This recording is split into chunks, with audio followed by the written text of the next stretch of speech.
এই জন্য বুদ্ধিমানের কাজ হলো জুমার দিন যখন আসবে বন্ধু, সব কাজ কমপ্লিট করে তুমি মসজিদে চলে যাও, যেন তোমার পিছু টান না থাকে।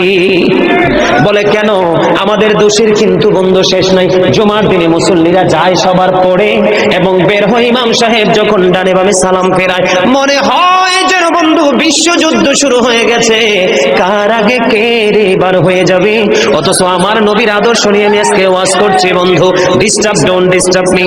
তোমরা আমি বললে আওয়াজ দিবে, নয়তো চুপ করে আলোচনা শুনবে, কারণ আজকের সময় অত্যন্ত গুরুত্বপূর্ণ। কারণ আমি যদি 5 মিনিট সময় পাই, একটা হাদিস শোনাতে পারবো।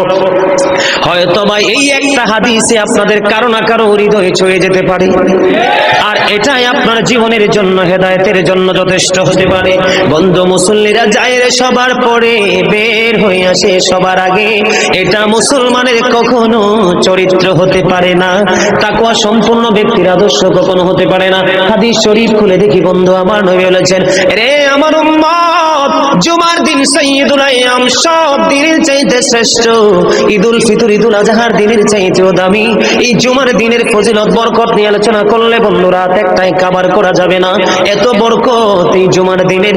আমার নবী বলেছে, উম্মতের দল, জুমার দিনে কেউ যদি সবার আগে মসজিদে যায় আর সবার পরে যদি কেউ মসজিদ থেকে বের হয়, আপনি যাবেন, সবার আগে যাওয়ার আগে সুন্দর করে গোসল করবেন, উত্তম জামা, নতুন জামা পরবেন, আতর গোলাপ লাগাবেন।